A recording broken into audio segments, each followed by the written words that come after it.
তো বন্ধুরা, কেমন আছো সবাই? আশা করি সবাই ভালো আছো। আজকে আবার চলে এসেছি একটি অ্যাকশন মুভির ব্যাখ্যা নিয়ে। কথা বলছি কান্নাডা ভাষায় মুক্তি পাওয়া কাতেরা মুভিটিতে আমরা দেখতে পাবো আগেকার মানুষেরা কিভাবে জাতপাতের বিভেদ করে উঁচু জাতের লোকেরা নিচু জাতের লোকদের উপর অত্যাচার করত। আমরা আরো দেখতে পাবো আগেকার যুগে জমিদারেরা কিভাবে কৃষকদের উপর অত্যাচার করত এবং খাজনা স্বরূপ কিভাবে কৃষকের কাছ থেকে ফসল আদায় করত। মুভিটিতে আমরা আরো দেখতে পাবো একজন কামার ওই কৃষকদের হয়ে একা ওই জমিদারদের সাথে লড়াই করছে। মুভিটি আইএমডিবিতে 8.4 আউট অফ 10 রেটিং পেয়েছে। তাহলে আর কথা না বাড়িয়ে চলো শুরু করা যাক। মুভির শুরুতে আমরা 1989 সালের সিন দেখি। ক্যানেলের জন্য খোদাই করার সময় কর্মীরা কিছু মানুষের কঙ্কাল পায়। তারপর তারা পুলিশে খবর দিলে পুলিশ ফরেনসিকদের নিয়ে আসে যাচাই করার জন্য। ইনি হলেন ফরেনসিক হেড অফিসার রিনা ডিসুজা। কাসাবা পুলিশ স্টেশনের অফিসার রিনার কাছে জানতে চায় এখানে তারা মোট কতটি মানুষের কঙ্কাল পেয়েছে। তখনই রিনার কাছে কঙ্কালের গণনা রিপোর্ট আসে। তারা দুজনেই অবাক হয়ে যায়, কারণ তারা সেখানে একসাথে মোট 107 জন মানুষের কঙ্কাল পেয়েছে। এরপর আমরা মাল্লানকিরি গ্রামের সিন দেখি। সেখানকার জমিদার কালাগোডা একজন উকিলকে অনেক টাকা দিয়ে বলে কোনোভাবেই যেন সে জেল থেকে বের না হতে পারে। তার ক্ষমতার কথা শুধুমাত্র হাতিয়ারই জানে। এবছরও যেন সে মেলায় না আসতে পারে। এরপরের সিনে আমরা ভীমনাহালি গ্রামের সিন দেখি। একজন গ্রামের লোকদের কাছ থেকে টাকা তুলছে। গ্রামবাসীরা ওকে টাকা দিচ্ছে তো কেউ গহনা দিচ্ছে। গ্রামবাসীরা লোকটিকে বলে আকালের সময় আমরা যেমন বৃষ্টির জন্য অপেক্ষা করি তেমনি আমরা সবাই তার জন্য অপেক্ষা করছি। যেভাবেই হোক এবছর তাকে মেলায় নিয়ে আসো। এরপর ওই লোকটিকে দেখা যায় তার সাথে পুত্রাজু নামের এক ছেলেকে নিয়ে রাস্তার পাশে কারো গাড়ির জন্য অপেক্ষা করছিল। তখনই একজন উকিলের গাড়ি আসলে ছেলেটি দৌড়ে গাড়ির সামনে যায় এবং গাড়ির সাথে ধাক্কা খেয়ে ছেলেটি ছিটকে পড়ে। উকিল গাড়ি থেকে নেমে আসলে লোকটি বলে তারা উকিলের অফিসে ও বাসায় দুই জায়গায় গিয়েছিল, কিন্তু তার লোকেরা তাকে দেখা করতে দেয়নি, তাই তারা এমন করেছে। লোকটি আরো বলে 3 বছর ধরে তারা কাউকে জেল থেকে বের করার চেষ্টা করছে। অনেক উকিলই ব্যর্থ হয়েছে। তারা শেষ ভরসায় তার কাছে এসেছে। এরপর গ্রামবাসীদের কাছ থেকে জমানো টাকাগুলো দিয়ে বলে যেভাবেই হোক তাকে যেন জেল থেকে বের করে এবারের মেলায় নিয়ে আসে। উকিল তার কাছ থেকে কেসের ফাইলটি নিয়ে লোকটিকে প্রশ্ন করে কে সে যার জন্য তোমরা সবাই লড়াই করছো? লোকটি বলে সে আমাদের দেবতা। এরপর আমরা আদালতের সিন দেখি। জাজ ঘোষণা দেয় যে আসামির ভালো ব্যবহার ও ডিস্ট্রিক্ট অফিসারের কথা মতো আসামিকে 10 দিনের জামিন দেওয়া হবে। জাজ আরো বলে এই 10 দিন আসামির সাথে সবসময় একজন কনস্টেবল থাকবে। জমিদার কালাগোডা এই খবরটি পেয়ে ওই উকিলকে মেরে বলে আমি বলেছিলাম যে সে যেন কোনোভাবে জেল থেকে বের হতে না পারে। জমিদার তার লোকদের আদেশ দেয় সে যেন কোনোভাবেই তাদের গ্রামে প্রবেশ করতে না পারে। এরপর আমরা থানার সিন দেখি। এ হলো কনস্টেবল অচিত কুমার। তাকে ওই আসামির সাথে থাকতে বলা হয়। অচিত বলে তার স্ত্রীর যে কোনো সময় ডেলিভারি হতে পারে, তাই তার 10 দিনের ছুটি লাগবে। তবুও অফিসার জোর করে তাকে আসামির সাথে যেতে বলে। বাস স্টেশনের সবাই বাসে আসামি দেখতে পেয়ে বাস থেকে নেমে যায়। কনস্টেবল তাদের অভয় দিতে না পেরে লোকটিকে বাস থেকে নামায়। এখানে আমরা লোকটির চেহারা দেখতে পাই, একজন চুলদারি পাকা বৃদ্ধ লোক। যেহেতু বাকিরা মেনে নেয়নি এবং এটাই শেষ বাস, তাই তারা বাসের ছাদে উঠে। অচিত খবরের কাগজ পড়তে পড়তে ওই 160টি মানুষের কঙ্কালের খবরটিও পড়ে। এটা শোনার পর আমরা বৃদ্ধ লোকটিকে একটু চিন্তিত হতে দেখি। তখনই হঠাৎ বাসটি ব্রেক করে। আসলে কারা যেন রাস্তা পাথর দিয়ে ব্লক করে রেখেছিল। এরপরই কারা যেন পাথর ছুঁড়ে বাসের সকল কাজ ভেঙে ফেলে। এরপরই অস্ত্র হাতে কিছু লোক বাসে ঢুকে ওই বৃদ্ধ লোকটিকে খুঁজতে থাকে। কন্ট্রাক্টর বলে দেয় যে তারা উপরে আছে। লোকগুলো বাসের ছাদে উঠে দেখে সেখানে কেউ নেই। আমরা দেখি কনস্টেবল ও বৃদ্ধ লোকটি বাসের ছাদ থেকে নেমে পাশের জঙ্গলে চলে গেছে। তারা একটি নদীর পাশে গিয়ে বসে। অচিত বৃদ্ধ লোকটির কাছে জানতে চায় কারা তাকে মারতে এসেছিল এবং কে সে, তার নাম কি। লোকটি বলে তার নাম কাটেরা। এরপরই আমরা ফ্ল্যাশব্যাকে 15 বছর পিছনে চলে যাই। কাটেরা একজন কামার ছিল। সে ভীমনাহালি নামক গ্রামে থাকতো। আশেপাশে সকল গ্রামের লোকেরা তার কাছ থেকে দা, ছুরি, কাঁচি সব বানাতো। একবার এক বৃদ্ধ মহিলার ছাগলকেও মেরে ফেলে। কাটেরা ওই কাছে হাতে নিয়ে বলে ফেলে রাঙ্গাপ্পাই এই কাজ করেছে। রাঙ্গাপ্পা নামের লোকটি সেখানেই ছিল। রাঙ্গাপ্পা বলে কাটেরার কাছে কোনো প্রমাণ আছে যে সেই এই কাজ করেছে? কাটেরা বলে আমার হাতে বানানো দা, ছুরি, কাঁচি আমার সাথে কথা বলে। হাজারো কাঁচির মাঝে রেখে দিলেও আমি আমার বানানো কাঁচি চিনে নেব। গত বছরই ফসল কাটার জন্য আমি এই কাঁচি বানিয়েছিলাম। উনিই হলেন সেই লোকটি যাকে আমরা মুভির প্রথমে দেখেছিলাম। উনার নাম মহাদেবা। উনি কাটেরার বড় বোনের জামাই। চঙ্গল নামের এই বোবা বৃদ্ধ লোকটির কারণে তাদের মাঝে একটু কথা কাটাকাটি হয়। আসলে চঙ্গল নামের লোকটি আসন্ন মেলায় হওয়া নাটকের একটি লিড রোল অভিনয় করতে চাইছিল, যেটা মহাদেবা অভিনয় করবে। রাতে মহাদেবা কাটেরার বোন কুমারীকে ঘর থেকে বের করে দেয়।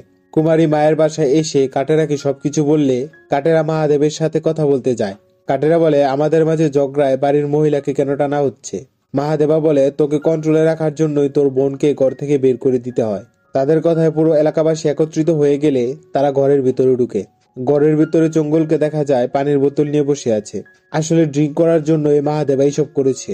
এখানে আমরা জানতে পারি মাহাদেবা আর কুমারীর বিয়ের প্রায় 16 বছর পর তাদের ঘরে একটি মেয়ে সন্তান হয়েছে। সকালে একজন জমিদারের লোক ঢোল বাজিয়ে সবাইকে বলে আগামীকাল খাজনা নিয়ে জমিদারের বাসায় যাওয়ার জন্য। পরের দিন সবাই জমিদারের বাসায় যায়। জমিদারের লোকেরা প্রতিটি কৃষকের কাছ থেকে প্রতি একরে 10টি করে ফসলের বস্তা খাজনা স্বরূপ আদায় করছিল। এক বৃদ্ধ কৃষক বলে, এবার ফসলে পোকামাকড় হওয়ার কারণে ফসল তেমন হয়নি, তাই সে 5 বস্তাই দিতে পারবে। বাকিটা দিয়ে সারা বছর তার পরিবারের ক্ষুধা মেটাতে হবে। জমিদারের লোকেরা এটা মানে না এবং তার সকল ফসলের বস্তা নিয়ে যায়। বৃদ্ধ লোকটি তাদের বাধা দিয়ে বলে, সারা বছর আমরা রোদে পুড়ে কষ্ট করে ফসল ফলাই, আর তোমরা আমাদের জমি দিয়ে আমাদের কাছ থেকে সব ফসল নিয়ে যাও। এটা ঠিক না, তোমরা আমাদেরকে এভাবে লুটতে পারো না। উপরওয়ালা সব দেখছেন, এর বিচার একদিন উনি করবেনই। তখনই জমিদার দেবরায় সেখানে চলে আসে। বৃদ্ধ লোকটি দেবরায়ের পায়ে পড়ে বলে, তার পুরো পরিবার ক্ষুধায় মারা যাবে, সে 10 বস্তা ফসল দিতে পারবে না। দেবরায় সবার উদ্দেশ্যে বলে, আজ থেকে প্রতি একরে সবাইকে 10 বস্তা ফসল দিতে হবে না, এবার থেকে প্রতি একরে সবাই 12 বস্তা ফসল দিবে। এক লোক বলে, একজনের জন্য সে সবাইকে শাস্তি কেন দিচ্ছে? দেবরায় বলে, এই যখন আমার বিরুদ্ধে কথা বলছিল তখন তো সবাই চুপ ছিল, আর চুপ থাকা মানে এর কথায় সবার সম্মতি ছিল। এরপর আমরা মাল্লানগিরি গ্রামের সিন দেখি। জমিদার কালাগোড়াকে পণ্ডিত সেনবুক বলছে, ভীমরাহালিতে দেবরায় খাজনা 10 বস্তা থেকে 12 বস্তা করেছে। এ হলো সেনবুকের মেয়ে প্রাবার্থী। প্রাবার্থী সেনবুকদের কাছ থেকে বিদায় নিয়ে পাঠশালার উদ্দেশ্যে রওনা দেয়। কালাগোড়া বলে, একে এত পড়াশোনা কেন করাচ্ছ? সেনবুক বলে, সে পড়ালেখায় ভালো, পড়ালেখা করুক, আর পড়ালেখা করলে আমাদের জাত ও নিচু জাতের মধ্যে পার্থক্য বুঝতে পারবে। আসলে তারা জাতপাতকে অনেক মানত। উদাহরণস্বরূপ, সেনবুকের ছেলের গায়ের উপর এক মালির ছায়া পড়ায় সে গোসল করে নিজেকে পাক করার জন্য। অন্যদিকে প্রাবার্থীকে দেখা যায় কাটেরার কাছে গিয়ে তার গলায় একটি দা ধরে বলে, কাটেরা কি প্রাবার্থীকে বিয়ে করবে নাকি প্রাবার্থী কাটেরার গলা কেটে ফেলবে? কাটেরা বলে, দায়ে জং ধরে গেছে, গলা কাটবে না। এখানে আমরা জানতে পারি প্রাবার্থী ছোটবেলা থেকেই কাটেরাকে পছন্দ করে, কিন্তু প্রাবার্থী উচ্চ জাতের বলে কাটেরা তাকে বারবার না করে দেয়। পরের সিনে আমরা দেখি সরকারের ফ্রিতে দেওয়া ফার্টিলাইজার দেবরায় কৃষকের কাছ থেকে টাকা নিয়ে বিক্রি করছে। মাল্লানগিরি গ্রামেও একই কাজ চলছে। প্রাবার্থী এটা দেখে তার বাবাকে বলে, সরকারের ফ্রিতে দেওয়া ফার্টিলাইজার আপনি তাদের কাছে বিক্রি করছেন, বেশি দিন লাগবে না তারা বিদ্রোহে নেমে আসবে। সেনবুক বলে, যতদিন পর্যন্ত তারা জাতপাতের গোলাম হয়ে থাকবে ততদিন এরা কিছুই করতে পারবে না। এরা হলো আমাদের পায়ের জুতোর মতো, আমাদের চলতে হলে তাদেরকে পায়ের নিচেই রাখতে হবে। এরপর প্রাবার্থী কাটেরার কাছে গিয়ে বলে, সরকার ফ্রিতে কৃষকদের ফার্টিলাইজার দিয়েছে, জমিদাররা এর বিনিময়ে কৃষকদের কাছ থেকে টাকা নিচ্ছে, তোমার এর বিহিত করা দরকার। কাটেরা বলে, গ্রামের গুরুজনেরা আছে, তারা এর কোনো কথা বলে না, শুধু শুধু আমি কেন বিপদে পা রাখতে যাব। এরপর কাটেরা মাহাদেবের সাথে ফার্টিলাইজারের ব্যাপারে কথা বলে। মাহাদেবা বলে, প্রাবার্থী মনে হয় তোর সাথে মজা করেছিল, সরকার কেন আমাদের ফ্রিতে ফার্টিলাইজার দিতে যাবে? কাটেরা বলে, প্রাবার্থী অনেক শিক্ষিত, আমাদের কথাও ভাবে, এটা নিয়ে এসে মজা করবে না। তখনই তাদের সাথে বসে থাকা এক লোক প্রাবার্থীকে নিয়ে খারাপ খারাপ কথা বলতে থাকে। কাটেরা এইসব শুনে রেগে যায় এবং লোকটিকে ভালো করে শাসিয়ে বলে, পুরুষের কাজের প্রতি মনোযোগ দেওয়া দরকার, কোনো মেয়ে মানুষের শরীরের প্রতি নয়। পরের দিন কাটেরা ফসল কাটার কাঁচি নিয়ে শানবুকের বাসায় যায়। শানবুক তার স্ত্রীকে বলে কাটেরাদের জন্য পানি নিয়ে আসতে। প্রাবার্থী পানি নিয়ে আসে। কাটেরা গ্লাস নিয়ে আসতে গেলে কাটেরার সাথে আসা পুত্রাজু প্রাবার্থীদের ঘরের গ্লাস দিয়ে পানি খায়। শানবুক এটা দেখতে পেয়ে প্রাবার্থীকে জাতপাতের কথা তুলে অনেক বকতে থাকে। কাটেরা বলে, প্রাবার্থীর কোনো দোষ নেই, পুত্রাজুই ভুল করে ওই গ্লাস দিয়ে পানি খেয়েছে। শানবুক এর জন্য মালিকে বলে পুত্রাজুকে 10 বার চাবুক মারতে। কাটেরা পুত্রাজুর বদলে তার শরীরে ওই 10টি চাবুক নেয়। কাটেরা বের হয়ে যাওয়ার সময় শানবুককে বলে, আজ যদি এই ছোট বাচ্চার ভুল মাফ করে দিতেন তাহলে অনেক বুঝদার মানুষ হয়ে যেতেন। এরপর থেকে কাটেরা প্রাবার্থীকে ইগনোর করতে থাকে। একদিন প্রাবার্থী কাটেরাকে বলে, আমি জাতপাতের মধ্যে কোনো পার্থক্য দেখি না, আমি তো শুধু ভালোবাসাকে বুঝি। এই জীবনে আমি তোমাকে ভালোবেসেছি আর তোমাকে আমি বিয়ে করব। কাটেরা বলে, যারা আমাদের ছায়াকেও দূষিত মনে করে তারা তাদের মেয়েকে কখনোই আমাদের হাতে দিবে না। আমাদের আর তোমাদের মাঝে এক বিশাল আগুনের দেয়াল রয়েছে, যদি তুমি সেটা পার করতে যাও তাহলে পুরো ছাই হয়ে যাবে। প্রার্থী বলে, আমি তোমার জন্য সবার সাথে লড়াই করব, তবুও আমি তোমাকে ছাড়া বাঁচবো না। এরপর আমরা বর্তমানে ফেরত আসি। পুলিশ অফিসার রিনাকে বলে কঙ্কালগুলোর ন্যাচারাল ডেথের রিপোর্ট দিয়ে দিতে। রিনা বলে, এরা 10-15 বছর আগেই মারা গেছে, আপনি আপনাদের ফাইল ঘেটে দেখুন, আপনিও কিছু পেয়ে যাবেন। আমি এগুলো নিয়ে আরো গভীর রিসার্চ করতে চাই। অফিসার বলে, আপনি যা খুশি করুন, কিন্তু রিপোর্টে ন্যাচারাল ডেথই থাকতে হবে। বাইরে এসে কনস্টেবল অফিসারকে প্রশ্ন করে, হাড় থেকে রিসার্চ করে মৃত্যুর কারণ জানা যায়? অফিসার বলে, হাড়ের রিসার্চ করে কে কি কত বছর বেঁচে ছিল, কিভাবে মরে গেছে সব জানা যায়। এটা শুনে কনস্টেবল একটু চিন্তিত হয়ে পড়ে। তার মানে এই কনস্টেবল ওই কঙ্কালদের সম্পর্কে কিছু একটা জানে। অন্যদিকে কাটেরাদের দেখা যায় নৌকা নিয়ে নদী পার হচ্ছে। অচিত কাটারাকে প্রশ্ন করে, তোমার কাছে কাজ, পরিবার, ভালোবাসা সবই ছিল, তাহলে তুমি জেলে কিভাবে গেলে? আমরা আবার 15 বছর পিছনে চলে যাই। কালাগোড়া আসন্ন মেলায় বলি দেওয়ার জন্য একটি মহিষ নিয়ে আসে। কালাগোড়া কাটেরাকে ডেকে বলে বলি দেওয়ার জন্য সে যেন অনেক ধারযুক্ত একটি ছুরি বানিয়ে দেয় এবং সাথে যেন আরো 200টি হাতিয়ার বানায় ওই মহিষের রক্ত পাহারা দেওয়ার জন্য। কাটেরা বলে, শুধু ধারযুক্ত ছুরি হলেই চলবে না, ওই ছুরি চালানোর জন্য একজন শক্তিশালী কসাইও লাগবে। এরপর কালাগোড়া কাটেরাকে টাকা দেয় ছুরি ও হাতিয়ারগুলো বানানোর জন্য। কাটেরা একটি দোকান থেকে তার ভাগ্নির জন্য 2টি ছুরি কিনে। অন্যদিকে কুমারীকে দেখা যায় মাঠে কাজ করছে। মেয়ের কান্নার আওয়াজ শুনে কুমারী মেয়ের কাছে যাচ্ছিল। তখন জমিদার দেবরায়ের লোক মারা তাকে আটকে প্রশ্ন করে কাজ ছেড়ে সে কোথায় যাচ্ছে। কুমারী বলে তার বাচ্চা মেয়ে ক্ষুধার জন্য কান্না করছে, সে তাকেই খাওয়াতে যাচ্ছে। মারা বলে, এই বুড়ো বয়সে বাচ্চা জন্ম দিয়েছিস, আবার বাচ্চাকে দুধও খাওয়াস? মারা কুমারীকে আরো অনেক খারাপ খারাপ কথা বলতে থাকে। কাটেরা সাইকেলে করে ফিরছিল, তখন জঙ্গল দৌড়ে এসে তাকে জানায় জমিদারের বাসায় কুমারীদের নিয়ে পঞ্চায়েত বসেছে। এটা শুনে কাটেরা তাড়াতাড়ি জমিদারের বাড়িতে গিয়ে মহাদেবের কাছে জানতে চায় কি হয়েছে। অনেকবার জিজ্ঞাসা করার পর মহাদেবা বলে দেয় যে মারা কুমারীর সাথে খারাপ ব্যবহার করেছে। এটা শুনে এই কাটেরা মারাকে মারতে থাকে। কেউই মারাকে কাটেরার হাত থেকে ছাড়াতে পারছিল না। তখনই সেখানে দেবরায় চলে আসে। দেবরায় বলে, তোর সাহস কি করে হয় আমার বাসায় এসে আমার লোকের উপর হাত তুরাস? কাটেরা বলে, কোনো মেয়ে মানুষের আত্মসম্মান রক্ষার জন্য আমি সবকিছুই করতে পারি।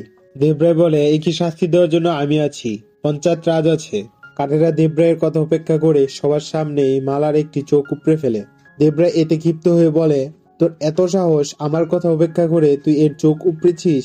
এর দোষ প্রমাণ হলে আমি নিজ হাতে একে মেরে ফেলতাম। দেবরায় আরো বলে, তোর এতই যখন সাহস, তাহলে এবছর মাল্লানগিরির মেলায় যা, সেখান থেকে হোলে মারি আমাদের গ্রামে নিয়ে আয়। এটা শুনে সেখানে সবাই চমকে যায়। কাটেরার মা বোন দেবরায়ের কাছে তার হয়ে মাপ চায়, দেবরায় যেন কাটেরাকে এই শাস্তি না দেয়। তখন দেবরায় বলে, এটা কোনো শাস্তি নয়, এটা আমার আদেশ। এই হোলে মারিটা ঠিক কি তা আমরা সামনেই জানতে পারবো। বাসায় কাটেরার মা বোনেরা তাকে বলে, কিছু করার আগে আমাদের কথা ভেবে করিস। এখন তুই যদি হোলে মারি না আনতে পারিস তাহলে তারা তোকে বেঁচে থাকতে দিবে না। কাটেরা বলে, এখন আমরা যেভাবে আছি সেটা কি কোনো বেঁচে থাকা বলে? আমরা যা খাই, যা পড়ি, যা করি সবকিছুর উপরেই এরা জাতপাতের পার্থক্য লাগিয়ে দিয়েছে। এগুলো থামাতে হলে কাউকে না কাউকে তো সামনে আসতেই হতো। এবার আমি হোলে বাড়ি নিয়ে আসবো। ততক্ষণে প্রাবার্থীও সেখানে চলে আসে। প্রাবার্থী বলে, এসব করলে মনে করছো সব ঠিক হয়ে যাবে? কাটেরা বলে, ইতিহাস সাক্ষী, কোনো কিছু বদলাতে হলে বিদ্রোহ করতে হয়। আমি সেই বিদ্রোহের প্রথম ফুলকি হতে চাই। এরপর আমরা মাল্লানগিরির সিন দেখি। বেঙ্গালুরু থেকে এক লোক স্টেনলেস স্টিলের হাতিয়ার নিয়ে এসেছে কালাগোড়ার কাছে।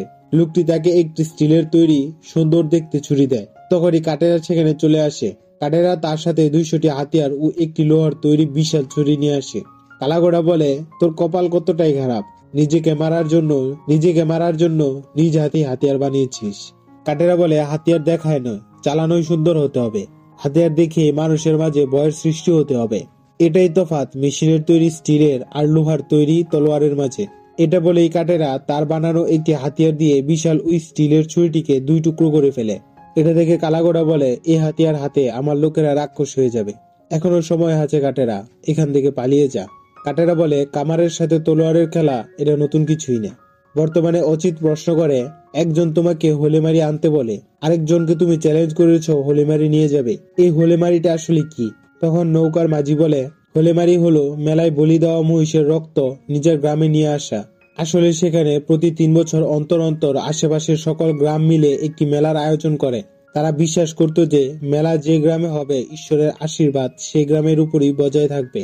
তাই তারা মেলায় বলি দেওয়া মহিষের রক্ত এক হাতে নিয়ে সেটা নিজেদের গ্রামের সীমানায় নিয়ে আসে, যাতে পরের বার তাদের গ্রামে মেলা বসে। অচিত বলে, এটা তো সাধারণ কাজই। মাঝি বলে, হোলিমারি যাতে অন্য গ্রামে না যায় সেজন্য গ্রামের সকল লোকেরা হাতিয়ার নিয়ে হোলিমারি নিতে আসা ওই লোকটির উপর হামলা করে, যেটা চারদিক দিয়ে হয়। একটু নজর হাঁটলেই হোলিমারির রক্ত নিজের শরীরের রক্তে ধুয়ে যায়। হোলিমারি আনতে হলে শক্তি নয়, প্রচন্ড সাহসের প্রয়োজন হয়। এরপরই আমরা পিছনে মেলার দিনে চলে যাই। মেলায় মহিষ বলি দেওয়ার পর পণ্ডিত সবার উদ্দেশ্যে বলে যে যারা হোলিমারি নিজেদের গ্রামে নিয়ে যেতে চায় তারা যেন সামনে চলে আসে। তখন কাটেরা একা সামনে এসে রক্ত তার হাতে নিয়ে বলে, আমি তোমাদের হলে মারি আমার গ্রামে নিয়ে যেতে এসেছি। এরপর কালা ঘোড়ার কথায় তার সকল লোকেরা কাটেরার উপর হামলা করে। কাটেরা তাদের হাত থেকে বেঁচে মেলা থেকে বেরিয়ে যায়। এরপর আসে কেরিবেটি পাড়া, সেখানেও তাকে আটকানোর চেষ্টা করা হয়। কাটেরা সেখান থেকেও বেরিয়ে যায়। এরপর আসে কোটিবিটি, সেখানে কাটেরার উপর জাল ফেলে কিছু শিকারীরা হামলা করে। কাটেরা এক হাতে অস্ত্র নিয়ে তাদেরকে মেরে সেখান থেকেও বেরিয়ে যায়। এরপরে পালোয়ানরা কাটেরার উপর হামলা করে। কাটেরা তাদের সাথে ফাইট করে সেখান থেকেও বেরিয়ে যায়।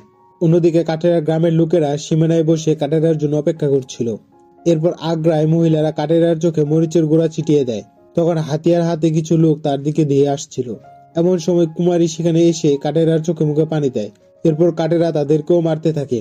অবশেষে কাটেরা হলেমারি নিয়ে সীমানায় চলে আসে এবং পণ্ডিতের সাহায্যে হলেমারি নিয়ে আসার কাজটি সম্পন্ন করে।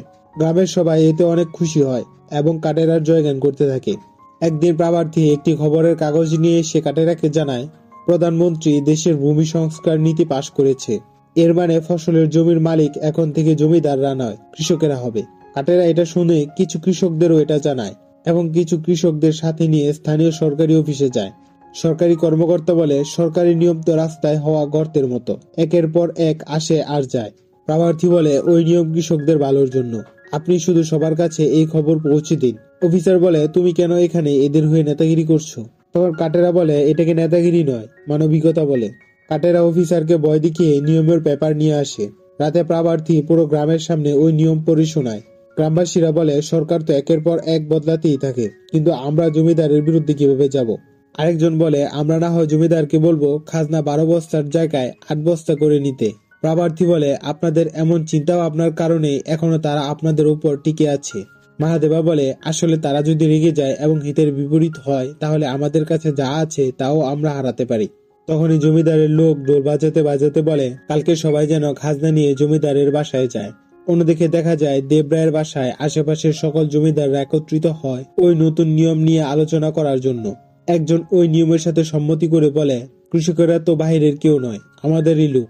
তারা তাদের কষ্টের ফল পেয়েছে, তাই তাদের জমি দিয়ে দেওয়াই উচিত। দেবরায় বলে, যারা এই নিয়মের সাথে সহমত তারা যেন সেখান থেকে চলে যায়। একজন দেবরায়কে বলে, তারা এখন সরকারের দেওয়া অধিকার পেয়ে গেছে, এখন তাদেরকে জমি না দিলে তারা ছিনিয়ে নিবে। এরপর মারা এসে জানায় কাটেরা পুরো গ্রামবাসীকে নিয়ে এসেছে। কাটেরা বলে, এখন থেকে কৃষকরাই জমির আসল মালিক। এতদিন তোমরা কৃষিকে ব্যবসা বানিয়ে রেখেছিলে, কিন্তু আর নয়। এখন থেকে আমরা ফসলের একটি দানাও তোমাদেরকে খাজনা দিব না। দেবরায়রা চুপচাপ সব শুনছিল। এক বৃদ্ধ লোক বলে, তারা চুপচাপ করে আছে কেন? কাটেরা বলে, তারা চুপ করে আছে মানে তারা আমাদের কথায় সহমত। কাটেরা চলে গেলে কালাগোড়া বলে, যারা আমাদের বাড়িতে ঢোকার জন্য ভয় পেত এখন তারাই আমাদের বাড়িতে এসে হুমকি দিয়ে যাচ্ছে। সরকার নতুন নিয়ম পাশ করে তাদেরকে একেবারে জমির মালিক বানিয়ে দিয়েছে। দেবরায় বলে, যখন তারা জীবিত থাকবে তখনই তো তারা জমির মালিক হবে।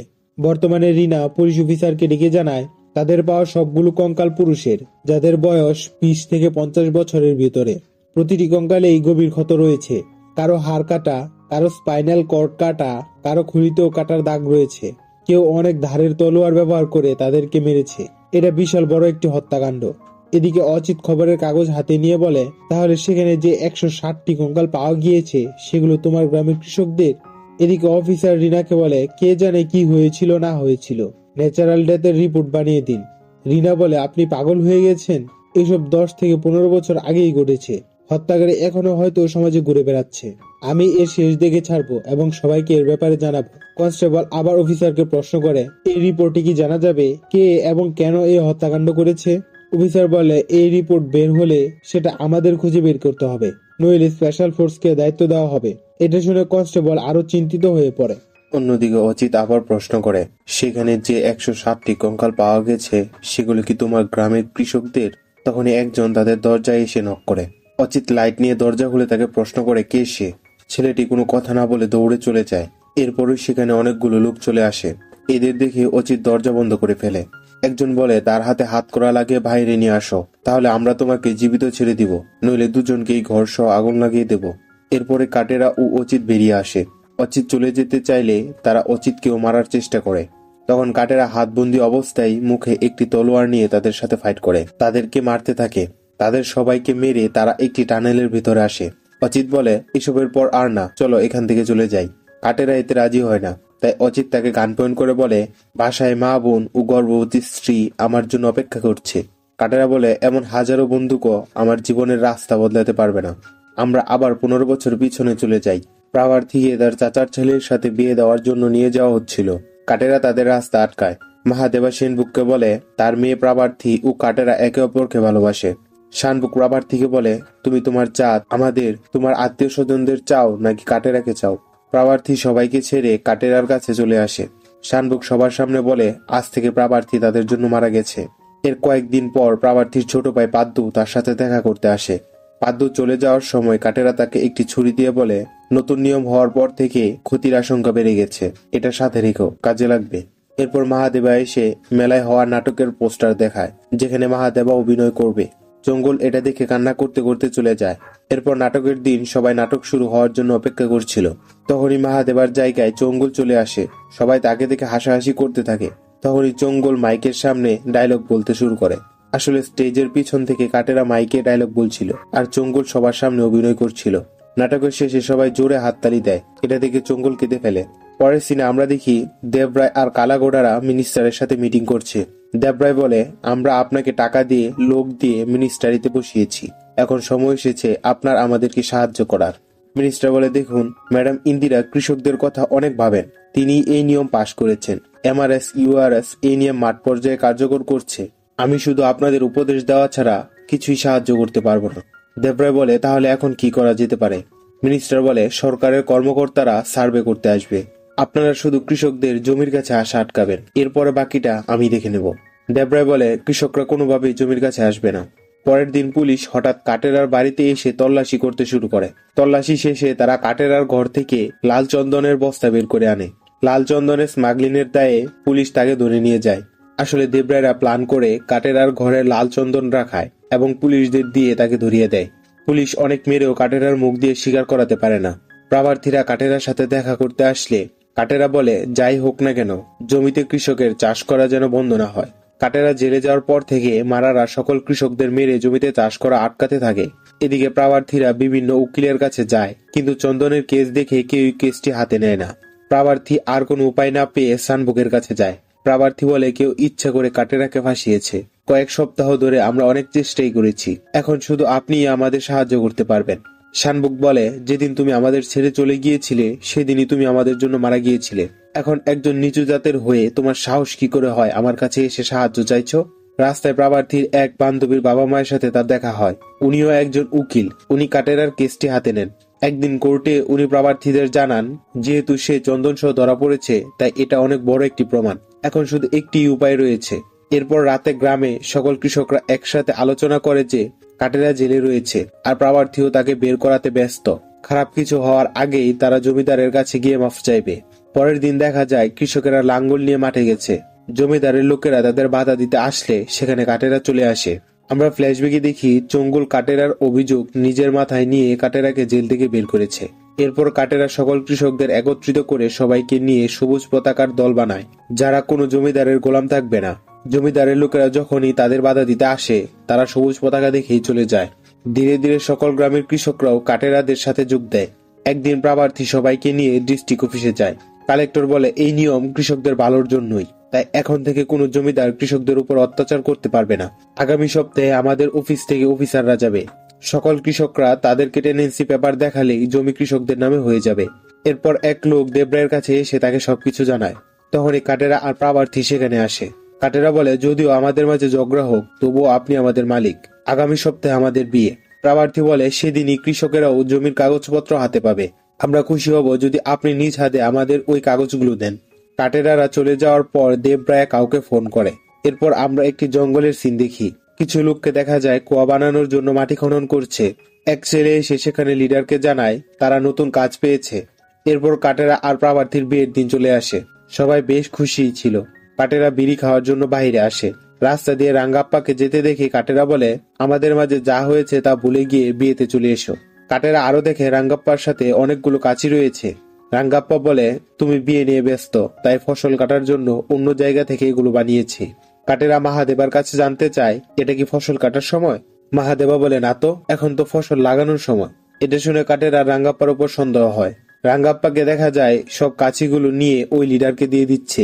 রাঙ্গাপ্পারা ফেরত আসার সময় কাটেরারা তাকে ধরে জানতে চায় তারা কারা এবং কেন তাদেরকে সে কাছিগুলো দিয়েছে। রাঙ্গাপ্পা বলে তারা উত্তর থেকে এসেছে, তারা কুয়া খোদার কাজ করে, কিন্তু তাদের আসল কাজ হলো টাকার বদলে মানুষ মারা। তাদের নাম হলো লাল কুয়ার দানব। দেবরায়ের কথায় তারা এখানে এসেছে গ্রামের সকল কৃষকদের মারার জন্য। মহাদেবা জানতে চায় তারা এসব কখন করবে। রাঙ্গাপ্পা বলে তারা আজ রাতেই সবাইকে মেরে ফেলবে। মহাদেবা কাটেরাকে বলে এক্ষুনি গ্রামে গিয়ে সকলকে এ ব্যাপারে জানাতে। কাটেরা বলে আমাদের হাতে সেই সময় নেই, তারা কুয়া খনন করে ফেলেছে, তারা গ্রামে ঢোকার সকল রাস্তাও জেনে গেছে। এখন যদি তারা কুয়া থেকে বেরিয়ে যায় তাহলে কখন কোথায় কাকে মারবে কিছুই বলা যায় না। তাদেরকে কোনোভাবেই কুয়া থেকে বের হতে দেওয়া যাবে না। আমরা বর্তমানে চলে আসি। কেউ ফরেন্সিক ল্যাবে ঢুকে কঙ্কালগুলোকে পুড়িয়ে ফেলার চেষ্টা করে। রিনা এটা টের পেয়ে লোকটিকে কান পয়েন্ট করে।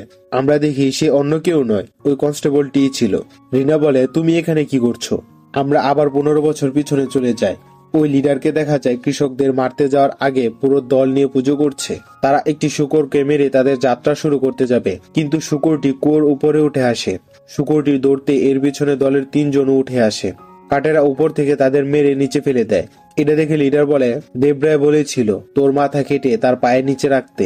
কাটেরা বলে দেখা যাবে কে কার মাথা কাটে। লিডার বলে এখানে আমরা 108 জন রয়েছি, আমাদের সাথে তুই পারবি না। এরপরে কাটেরা একা তাদের সাথে ফাইট করে তাদেরকে মারতে থাকে। এক পর্যায়ে লিডার কাটেরাকে ছুরি দিয়ে আঘাত করে আহত করে ফেলে এবং বাকিরা কোর উপরে উঠতে থাকে। কাটেরার গ্রামবাসীদের কথা মনে হতেই আবার উঠে পড়ে এবং এবার কাটেরা সেই দলের বাকি সবাইকে মেরে ফেলে। বেরিয়ে এসে কাটেরা কুয়োতে বোমা বিস্ফোরণ করায়। এরপর কাটেরা আর মহাদেবা গ্রামে ফেরত এসে দেখে তাদের বাড়ির সামনে অনেক মানুষ ভিড় করে আছে। তারা ভিতরে ঢুকে দেখে ঘরের মেঝেতে প্রার্থীর লাশ। কুমারী কাটেরাকে জানায় রাতে কেউ প্রার্থীকে ছুরি দিয়ে আঘাত করে মেরে ফেলেছে। এরপর প্রার্থীর লাশের সাথেই কাটেরা বিয়ের কাজ সম্পন্ন করে। প্রার্থীর অন্ত্যেষ্টিক্রিয়ার কাজ সম্পন্ন করে রাতে ওই দলের এক লোকের কাঠামাথা নিয়ে কাটেরা দেবরায়ের কাছে যায়। কাটেরা বলে যে অন্য মানুষের জীবনের দাম জানে না তার বেঁচে থাকার কোনো অধিকার নেই। এটা বলে কাটেরা দেবরায়কে মেরে ফেলে। এরপরে পুলিশ তাকে ধরে নিয়ে যায়। এইসব শুনে অচিত বলে খারাপ সময়ে সবাই চলে যায় আর তুমি একা গ্রামবাসীর হয়ে লড়াই করেছ। এখন থেকে আমিও আর টাকার জন্য নয়, সাধারণ জনগণের জন্য চাকরি করব। চলো আমিও দেখি মেলায় যাওয়াতে তোমাকে কে আটকায়। অন্যদিকে ওই কনস্টেবল রিনাকে বলে আপনি 108 জনের জায়গায় 107 জনের কঙ্কাল পেয়েছেন, তাই না? আমরা ফ্ল্যাশব্যাকে দেখি ফাইটের সময় কাটেরা সেই দলে থাকা ছোট্ট একটি ছেলেকে জীবিত ছেড়ে দিয়েছিল, আর কনস্টেবলই হলো সেই ছেলেটি। কনস্টেবল বলে তার জন্য আমি আজ আসামের বদলে পুলিশের কনস্টেবল হয়ে গেছি। কাটেরার কারণে আমার জীবন বদলে গেছে। সে রিনাকে আরো বলে সে যদি এটা ন্যাচারাল ডেথের রিপোর্ট বানিয়ে দেয় তাহলে কেউই আর জানবে না যে কাটেরা এদেরকে মেরেছিল, তা না হলে কাটেরার ফাঁসিও হতে পারে। এরপরে রিনা পুলিশের অফিসারকে ডেকে ন্যাচারাল ডেথের রিপোর্ট বানিয়ে দিয়ে দেয়। অন্যদিকে অচিত অবশেষে কাটেরাকে নিয়ে গ্রামে চলে আসে। মহাদেবা জানায় কাটেরা জেলে যাওয়ার পর কালাগোড়া তাদের জীবন অতিষ্ঠ করে তুলেছে। গ্রামবাসীরা বলে তাদের জমি অনুর্বর হয়ে গেছে, খাল বিল সব শুকিয়ে গেছে, শুধুমাত্র তুমি হোলেমারি আমাদের গ্রামে ফেরত নিয়ে আসতে পারো। এরপরেই আমরা মেলার সিন দেখতে পাই। মেলায় বলি দেওয়ার মহিষটি লোকদের হাত থেকে ছুটে গিয়েছিল। কাটেরা সেটিকে একাই ধরে এনে বেঁধে রাখে। কালাগোড়া কাটেরাকে বলে দেখ নিজেকে, বুড়ো হয়ে গেছিস, একটি কোনায় গিয়ে বস, বলির পরে খাবার খেয়ে চলে যাস।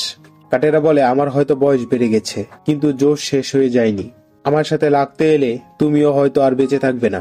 এরপর কাটেরা পাদ্দুকে বলে তুমি তো অনেক বদলে গেছো। পাদ্দু বলে বদলকে কখনো থামানো যায় না। কাটেরা তাড়ি দেওয়া ওই ছুরিটি দেখিয়ে বলে ঠিকই বলেছ, কখনোই না। আমরা ফ্ল্যাশব্যাকে দেখি বিয়ের দিন পাদ্দু প্রার্থীর সাথে দেখা করতে এসেছিল। পাদ্দু মায়ের সাথে দেখা করার নাম করে প্রার্থীকে একটি নির্জন জায়গায় নিয়ে যায়। সেখানে পাদ্দু কাটেরার দেওয়া ওই ছুরিটি দিয়ে প্রার্থীকে আঘাত করে। পাদ্দু প্রার্থীকে বলে তুমি যদি আমাদের জাতের কারোর সাথে চলে যেতে তাহলে আমি মেনে নিতাম, কিন্তু তুমি নিচু জাতের কাটেরার জন্য আমাদেরকে ছেড়ে চলে গেছো, এতে আমাদের জাতের অনেক অসম্মান হয়েছে, আমি কখনোই এটা মেনে নিতে পারবো না, তাই তোমার এটাই শাস্তি হওয়ার ছিল। আমরা দেখি ওই কুয়া খননকারী দলের সেই ছোট্ট ছেলেটি যাকে কাটেরা ছেড়ে দিয়েছিল সে সেখানেই ছিল এবং সবকিছু দেখছিল। তারপর মহাদেবার সাথে জেলে গিয়ে ছেলেটি কাটেরাকে সবকিছু জানায়। বর্তমানে পাদ্দু সবার সামনে ছুরিটি হাতে নিয়ে কাটেরাকে আঘাত করে এবং সবার সামনে স্বীকার করে নেয় যে সেই প্রার্থীকে মেরেছিল। পাদ্দু বলে ভালোবাসার চাইতে আমার কাছে আমার জাত অনেক বেশি দামি। আমার যদি 10টি বোন থাকতো এবং তারাও যদি এমন করতো আমি তাদেরকেও একই শাস্তি দিতাম। এরপরে পাদ্দু আবার মারতে আসলে কাটেরা সবার সামনেই পাদ্দুকে মহিষের বলি দেওয়ার ছুরি দিয়ে মেরে ফেলে। কাটেরা সবার উদ্দেশ্যে বলে, যে লোহার কাজ করে তাকে কামার, যে মাঠে গরু ছাগল চড়ায় তাকে রাখাল, যে মাছ ধরে তাকে জেলে, যে ফসল ফলায় তাকে কৃষক, যে পড়ালেখা করে তাকে ব্রাহ্মণ বলা হয়, যে আলো মানুষের পেশা চিহ্নিত করার জন্য ছড়ানো হয়েছিল, এর মতো কিছু খারাপ লোকেরা সেটাকে জাতপাতের নামে মানুষকে আলাদা করার জন্য ব্যবহার করে। সবচাইতে বড় জাত মানুষ জাত। সব থেকে বড় সম্মান হলো নিজের আত্মসম্মান, যেটা প্রাবার্থী দেখেছিল। প্রাবার্থী জাতপাতের মাঝে কোনো পার্থক্য করতো না, সে সবাইকে এক সমান করেই ভাবত। তাকে মাথায় করে রাখার বদলে এরা তাকে মেরে ফেলেছে। ঈশ্বরের কাছেও কোনো জাতপাত নেই, ঈশ্বর সবাইকেই এক অধিকার দিয়েছে। ঈশ্বর চায় সবাই যেন একে অপরের সাথে মিশে থাকে, একে অপরকে ভালোবাসে, বিপদে আপদে যেন একে অপরকে সাহায্য করে। তাহলেই তো গ্রামে উন্নতি হবে, ঈশ্বরের আশীর্বাদ বজায় থাকবে। এই হোলেমারির নামে আমাদের মাঝে যে ঘৃণার সৃষ্টি হয়েছে তা আজ এখানেই শেষ করতে হবে। এটা বলেই কাটেরা মহিষটিকে ছেড়ে দেয়। ততক্ষণে পুলিশ সেখানে চলে আসে। কাটেরা প্রাবার্থীর বাবা মায়ের কাছে পাদ্দুর হত্যার জন্য মাফ চায়। এরপরই কাটেরাকে পুলিশ ধরে নিয়ে যায়, আর মুভিটি এখানেই শেষ হয়ে যায়। তো বন্ধুরা, মুভিটিতে আমরা এটাই শিখতে পেরেছি যে সকল ধরনের জাত পাত ধর্ম থেকে মানুষ ধর্মই সবচেয়ে বড়। আমাদের উচিত সকল ধরনের সকল পেশার মানুষকে সম্মান করার। তো বন্ধুরা, ভিডিওটি কেমন লেগেছে তা কমেন্ট করে জানাবে। যদি ভিডিওটি পছন্দ করে থাকো একটি লাইক দিয়ে যাবে, আর অবশ্যই চ্যানেলটি সাবস্ক্রাইব করে পাশে থাকবে। ধন্যবাদ।